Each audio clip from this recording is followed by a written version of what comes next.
Happy Tuesday, everyone. Welcome back to Inside the Lines, coming at you from the airport now, the Phoenix airport, on the way back from the Boots on Ground adventure in Phoenix for the College Basketball National Championship. Pretty awesome experience. Now we got to get back into the association. That's where our bread and butter really is. So let's bring in the boys. We got a big NBA slate to get through, of course, but we do have some baseball, college, and MLB to get through with everyone. So how are we feeling about last night? Model ended up doing pretty well this year, right, Steven? Yeah, really well. Another profitable season. Finished in the 92nd percentile in the brackets. Probably would have been higher if Jamal Shead hadn't gotten hurt and if BYU didn't start down 10-0. But I love a no-sweat championship game, even though it wasn't exciting. It was exciting for me. Plus, we got our live bets. We did some 2 halftime bets that hit on Saturday, and then we had a live value on UConn minus 9.5, I want to say, at halftime last night. The live betting, man. We're on to something here. We are on to something. We're doing well. All right. As much as it pains us, not me, because I did terrible through college basketball betting wise, I'm ready for it to be over. Jake, I know this is like your spot, but now you got all your baseball, so we're ready to rock. Yep. Yeah, I mean, I'll miss it, but I won't miss having to go through like 350 teams before the season starts. Yeah. So this is true. Hopefully my Gators do better next year. So we'll see. Yeah. Speaking of your Gators, I know they're in some of our plays for today. So I'm going to send Steven to the chat. Any early NBA questions, feel free to ask Steven, because I know there's a ton to get through today and probably won't be too much time on the screen for some questions to answer live. So get those out while you can about the NBA. Let's start with college baseball here. We got a few plays we like. We'll start with your Florida Gators. We are hedging happiness here, going with the FSU money line against them. No, I'll actually go FSU run line. Run line. Run line. FSU run line minus 1.5 at plus 110 on DK. The Gators have just been terrible. They just got swept by Missouri this past weekend, and FSU. I think they won 2 out of 3 against Boston College and on the road. FSU has been the better team this season. They've won both games of the series so far. They're at home. The Gators have been terrible midweek, and so I'm saying all this, and the Gators are probably going to win because I'm going against it. Yeah, take this one with a grain of salt here. Let's go to some teams into Southeast Louisiana versus Southern Miss. What do you mean we don't have association? We have diehard allegiances in this game. I think we have 10.9 runs being scored in this game. They did play last week, and it did go over. It was 7-6, but it barely went over. Both teams are under teams overall, so I like the under here. I think it could be a 4-3 game. Okay. Ooh, 4-3. That's ugly. Exciting teams and an exciting game plan. Wow. Okay. All right, let's move on. We'll go to Sam Houston money line against Houston here. Yeah, just going with the home team against a Big 12 team. It's a much bigger game for Sam Houston than it is Houston. Well, I guess, Houston hasn't been that great, so they need to win as well. But Sam Houston has been pretty decent at home so far this season. They're just at minus 130 money line here. Give me Sam Houston. Mm-hmm. I'm looking at these MLB props, and someone who doesn't bet the MLB a lot, obviously. Looking at Ronaldo Lopez here for Atlanta. So over 15.5. So this is just outs instead of like a strikeout prop. Sometimes you'd rather go for just the overall outs recorded. Yeah. So yesterday the Mets actually beat the Braves, even though the Braves were heavy favorites. And I was on Ronaldo Lopez over 4.5 strikeouts in the first game, and that barely hit, but did hit. But the Mets actually got to Charlie Morton yesterday. I think he recorded 16 outs yesterday, so he would have hit this line, but his prop line was probably 17.5. It's a little different for Ronaldo Lopez because he's a converted reliever, so he's now a starter. So that's why it's at 15.5. But they used their bullpen. Atlanta had to go to the bullpen yesterday, so they're hoping for a longer outing today from Lopez. If Lopez does what he did in his first start, 6 innings, I think no one runs or 1 unrun, you get plus 135 here. We don't really have model value. We have him, I think, exactly 15 outs recorded, but in the plus 135, hopefully he gets just 16 outs, 5 1/3 innings, and they get the nice plus 135 here. I feel like this is a prop I could get behind, just a nice outs recorded type of prop, easy to track, a little bit like the yes run, no run first inning type of simplicity that I like. All right, let's head over to the Diamondbacks here. We got a player prop talking about hits, runs, RBIs. That's another one I like, actually. Yeah, hits, runs, RBIs, easy to track as well. Blaze Alexander, really cool name, so it has to hit, right? Over 1.5 hits, runs, RBIs. Pretty much everyone else on the team, their line is at 2.5. Alexander started the season pretty hot. I think he was hitting like 3 of the four games to start the season for Blaze Alexander. He's got a little cold, but did hit in their game. His last start, he had 2 hits, runs, RBIs. We have him projected for 2.2. So we have slight value here, but with everyone else on the team projected with their line set at 2.5, I'd rather just go play Blaze Alexander at 1.5, especially since the lines are assuming it's going to be a really high scoring game. So Right. he has plenty of at bats, especially against Cal Quantrill. Okay.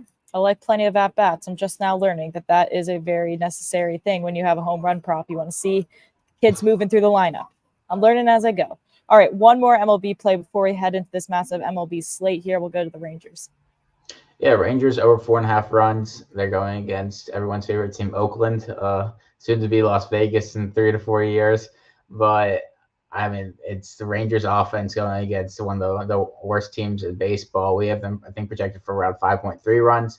It's a little juicy at minus 135, but I really like this, especially against a lefty. And with now Langford at the top of the lineup, and a lot of righty bats, and a nice mix of righty and lefties. I really like this play. Oh, your volume's off.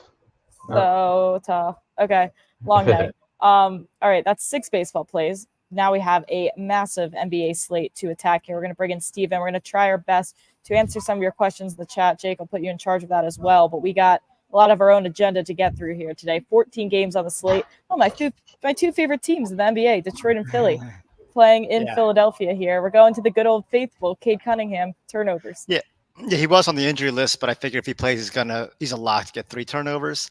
Odds imply around a 62% chance. Models at probably over 70%. Season trends over 70%. Last month is 80%. Other point guards have similar turnover rates. They average more than twice as many when they're playing at Philadelphia, 6-1 over. Bang. Love to see it. Quick little look at the model here. Let's take a look at our Jalen Duren vibes. Love to see it. Projected for 12 points, 10 rebounds. I wonder if maybe you get some good value on that. Always worth adding to the parlay. Yeah, he makes me mad. He had 27. I had over 27.5 points, rebounds, and assists. He had no assists, and he finished with 27, which stunk. But you got the six double. To what he knows. Yeah. All right, let's head over to Dallas, going to Charlotte. Massive road favorites here, 13-point road favorites here, and steam coming over to them as well. We're going back to Gafford. I like this play a lot. I was thinking when he didn't hit the other night, like this is immediate, go back to him. Yeah, he's been waffling, right? He had a good game, bad game, which is, I think this is the one I had. Good game, bad game. So he's due. Higher average on the road in terms of points and assists. Higher over percentage, I should say. Strong last month, over 14 with a 9-6. You can buy low on his recent 4-2 under. And again, the ever impactful, significant every other game trend. Yes. We are big science stats people here. We're going with the hardcore stuff. Yeah, gambler's fallacy is totally true. I don't care what any statistician will tell you. He's due is so real, unless it's Diamond Clinging Steals. He does not feel that he is due. Yeah. All right, let's all head over to Indiana, going to Toronto. Another massive road favorite here, 13-point road favorites here. Toronto, are they still struggling with all their rebounding situation, getting out? Yeah, and I think our projections, we had a question in the chat about Olynyk, 7.5 rebounds. We have an under, but that's based on a 24-minute projection. I think that's low. Derek and I will update this after the call. I think he's going to be in for another over 30-minute game. So I wouldn't go with that. I'm going to go with this one. I'm going to my hits. When I was 14 games, I pulled out 4 or 5 picks that I've used 3 or 4 times. And the Nemhart one, over 3.5 assists. Again, the foolproof logic of a number that's considerably lower than their average at really good plus money. And Nemhart is Canadian, and Jake has some doozy of a stat. He averages like a gazillion assists when he plays at Toronto. And I'm hoping Indiana blows out Toronto, and then they let him just stay in the game in front of the home fans or his family, wherever's there. But again, solid trends all season long. And that should say Toronto. But so backup point guards, guys who average 3.5 to 4 assists, they average over 4 at Toronto versus just 2.5 on the home court versus Toronto. Don't know why. It doesn't need to make sense, but Nope. it's just got to be true, and it is true. Looks like we have Jared has a new S-list member for himself. Anthony Davis screwed up his parlay because he got poked in the eye. That was really rude of Anthony Davis. But he came back in the game. I saw that, right? It looked like he got shot in the eye. Anthony Davis reacts to injuries like something far more serious happened to him. Literally, yeah. All right, let's head into a lot more interesting game of the night. Boston headed to Milwaukee. Boston catching some steam here, 2.5-point favorites on the road. Well, that just switched in the last hour because Porzingis and Horford were rolled out. So our model flipped big time to Milwaukee. And I think our line, though, this is good for me because I got Derek White over 16.5 points and rebounds. And without both centers, you should figure there's plenty of rebounds to go along and points. So the model has a well over this number. Very strong season trend, 49-22 over this number, especially, very good, especially good on the road. A little buy low value with 2 recent unders, 16 and 9, just last 2 games. But before that 2-game stretch, he ripped off 10 in a row overs. And again, both centers are out. Dare I say this is a good Brook Lopez spot? Yeah. It depends what his lines if they've adjusted. Who would he be like matched up with? If Brook not Lopez? Yeah. Oh, maybe he'll have to sit because he's no one to guard. Yeah, maybe. That could be a bad. I thought Brook Lopez is still on the S list, so I don't know. Yeah, I don't even know why I even let him enter my brain. Yeah, I don't know who he may not have anyone to guard, so he might not play major minutes. Interesting. I didn't even think about it that way. Yeah. Okay. All right. Let's move on. We'll head to Miami, going to Atlanta. Miami, pretty decent road favorites here. Back to our guy, Clint Capella here. Yeah, again, you could tell when I'm tired when I just copy and paste the analysis and the pick from. We should have 2 days ago. We'll have our S list, and then we'll have we'll call it our blankie. This is our free bird. This is my I'm a big classic rock blanket. fan. I grew up in the era, so it's like you just play your hits. They don't want if you're a band that hit it in like the 70s and 80s, they don't want to hear what you wrote in 2010. So This is what I did. Go back to Capella. Missed this by half a point the other night. I still like that the value here because the numbers based on his season average, where he has been putting up more in the last month. Now that might go back down with Jalen Johnson back in the lineup. I still would rather trust that he can eke out 12 in this case. Mm-hmm. Yeah, I like that too as well. We'll keep chugging along here. We'll go to New York, headed to Chicago. Interesting game here. New York catching some steam. Going to Dante DiVincenzo. I mean, he's throwing up shots. The volume's there. That's all I can say. But we're going to rebounds and assists. Yeah, that's an interesting one, right? The trends aren't in my favor. Under 6 average on the road, but so I'm fading that. I'm just going with. I swear I didn't type in these typos. Recently, he's 7-2 over in his rebounds and assists. I mean, he's been out for a long time, but obviously with Randall not coming back, maybe the team's just and maybe they can't lead Hart to get every rebound. He's had good production in his last 2 games for Chicago. One very recently last Friday. He had 7. He had 10 in January against Chicago. So maybe there's something about this matchup that he likes. Yeah. I'm trying to look at Josh Hart, double-double. Maybe 10 and 8 projection. Yeah, I mean, he hasn't been he's gone 4 straight games without double-figure rebounds. So I'm hoping I'm not hoping he's wearing down, but maybe showing signs of being a little human, and that's where DiVincenzo comes in. Yeah. All right, we'll keep moving. Apologies for the fast pace here, but we got a lot of games and a flight to catch. Big Cheesy already cracking at us for our typos. Okay, we're trying to get through this day. Okay, it's a lot going on. It's a long day yesterday. All right. Let's go to Washington, headed to Minnesota. Going again, back to I'm going to repeat. I know this one. And I don't think I didn't hit this one the last. A lot of the ones I'm going back to today are the ones I missed the last time I used them. Yeah. No way they could fail twice in a row. That's just not possible. That's just rude. So again, very good plus money. Now the numbers, this is only like plus 105 this morning, so it's getting worse because Washington is without Kuzma, I think. So this should be a blowout.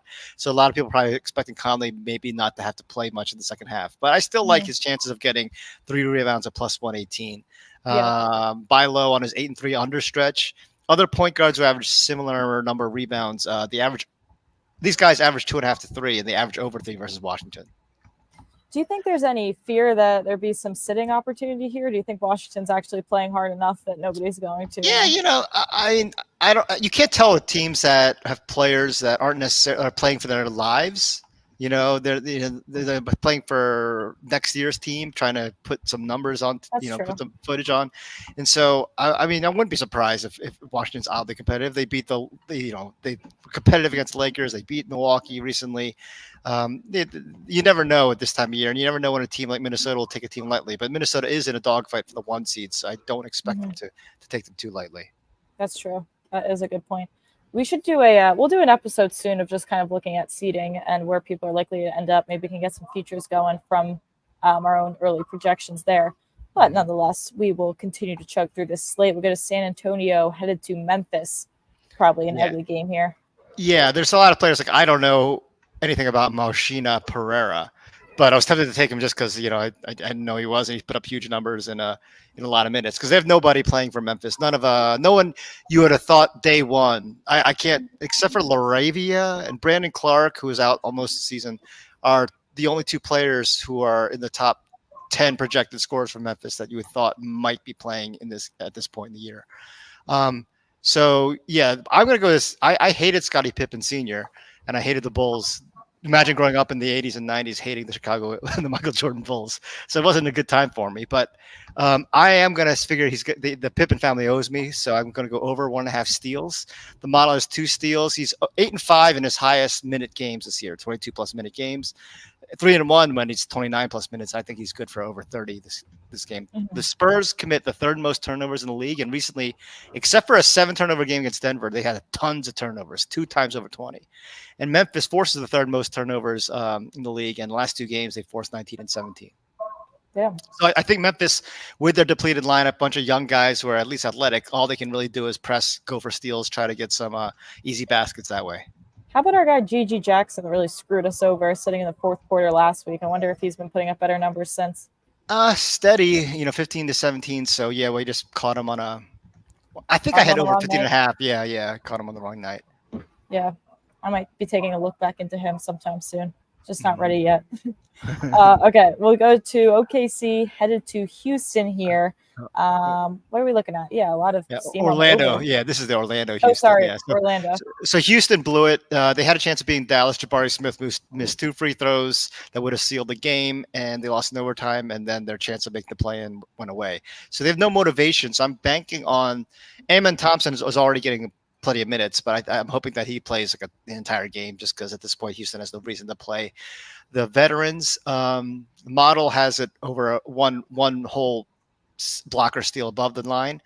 He averages above this. By low in his last 2 games. He came under both games. The over again is 13-9 in his highest minute games this season. And so again, nothing to play for. I hope he gets the entire game to play. I know we don't love the veterans in this spot, but what about like Fred VanVleet just trying to field goal attempts or 3-point attempts might just be through the roof.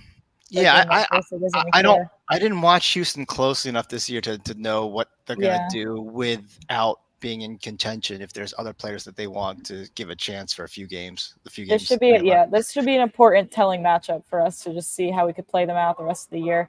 Like Cam Whitmore here, I wouldn't be surprised if Whitmore plays a ton and gets a ton of shots. Right.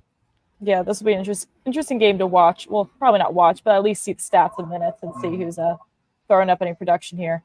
All right, let's head over to Sacramento, going to OKC. There we go. There's the other OKC. Going the other side of the ball. I think SGA and Jalen Williams are both going to play. Again, they're still in contention for the 1 seed as well. So I'm going to fade Sacramento and Sabonis under 23.5 rebounds and assists. So Sabonis and Jokic are the 2 centers that get tons of rebounds and assists. And Jokic, the last 4 times he's played Oklahoma City, has come under 20 rebounds and assists. So I'm hoping that applies to another European large man. And Sabonis, strong road under trend, 28-12. Last month, 12-4. And the big thing is Sacramento's team total in this game is a full 7 points under their regular average. So you would think that if all things being equal, his assists will be lower than average. Right. And we're also projecting – the reason why we like Oklahoma City is we're projecting a fewer offensive rebounds for Sacramento than normal, which is why I'm taking the Sabonis under for both. All makes sense. All checks out. Mm-hmm. All these numbers actually add up to the score. That's the one thing I can promise, The one thing we can promise is the numbers we're giving you, we are not making up. And all the logic is sound. That I can promise. Yes, every day. 100%. Yeah, exactly. All right, let's go to Denver, going to Utah here, going back to Taylor Hendricks, little PRA Yep, play. another oldie but goodie. Actually, this has not been a goodie. He hasn't helped me, but I'm going to give him a chance to make it up to me. We're projecting 17.4 points, rebounds, and assists. In the 8 minutes, highest minute game played, he's had the over 7-1. I think he's due for what we're projecting, 10-6 from points and rebounds. He had 10 plus points in 3 of his last 4 games, and he had 3 rebounds in each of those games. Then before that, he had 6 or more rebounds, 6, 8, 9, I believe. And then he had less than 10 points in those games. So he's got to put it all together, especially with, well, Markkanen is out for the rest of the season, been out for a while. John Collins is out. Walker Kessler is out. So what scares me is Darius Baisley here. 2 years ago, tore it up for OKC, like out of nowhere late in the season when he is getting. So I'm hoping he doesn't horn in too much, and I hope that Ju Zhang, hopefully these guys that are. I'm hoping that Hendricks gets the 27 minutes we're projecting. Mm-hmm. That's what it's all about in early April, late March. Is like who the hell is actually going to play and get the minutes that they need. Scary. Yeah. All right. Let's go to the Clippers head to Phoenix. Ooh, that's a fun game as well. Phoenix 7.5 point home favorites here. Bradley Beal, I will say, not someone we're always looking right to. No, he's again, these are like oldies, but not necessarily the classics. I guess these are the deep cuts, the ones that aren't the big. They didn't make us our money, but our big fans will appreciate them. Model 19 points. I'm fading the last one, Trent, where he's been trying to play more like the true point guard. But you can buy low on a recent stretch. He had 9 straight unders, and I had the pleasure of being involved in one of them where he missed it by a half a point. But he broke out with 33 their last game. It was a bad loss at home to New Orleans, I believe, but it was still a good scoring game for Beal. Mm-hmm. Yeah, I could start to get behind the Beal props again. It's been a good minute. All right, we only got 2 more games to go through. Look at us flying through these.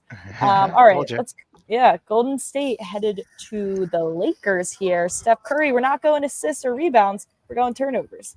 Yeah, we do think that we do like Golden State on the money line here. The Golden State all season has played much better on the road than at home. Their point differentials +4 on the road. The Lakers have played well at home, but they're pretty inconsistent. You don't know what they're going to show up. They just lost by 10 to Minnesota after clobbering Cleveland the night before.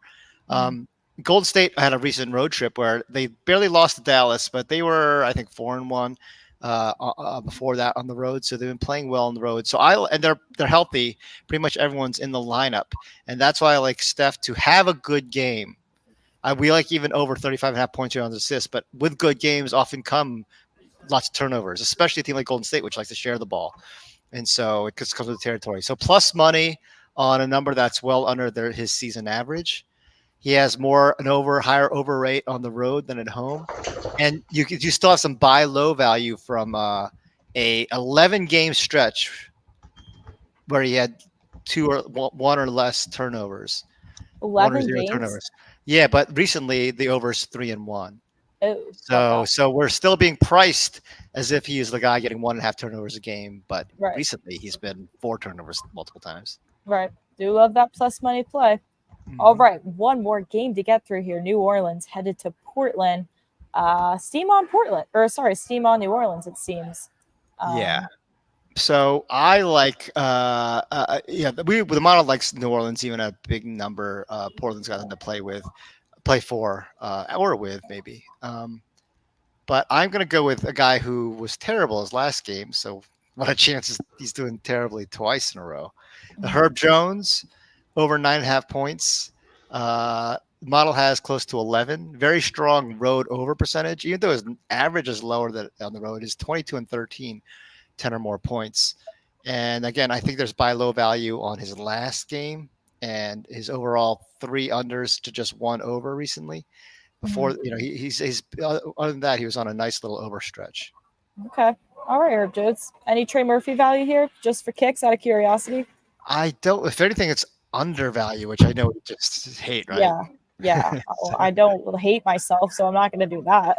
Yeah, I know. Yeah, it's like, that's crazy. No, that's insane. All right. I mean, look at this slate we have. Tons of NBA props here. We got some college baseball, some MLB as well. I hope we were able to get to a lot of your questions in the chat here between Jake and Steven. A lot to get through today, content-wise. But tomorrow, we'll be back on track. I'll be back in Fort Lauderdale. Vibes will be better. And then we'll start to hit the NFL draft. I'm going to start picking to that this week. So hopefully we'll get some good content for you guys for that very shortly. So good luck with your bets. Happy Tuesday. And we'll see you guys tomorrow.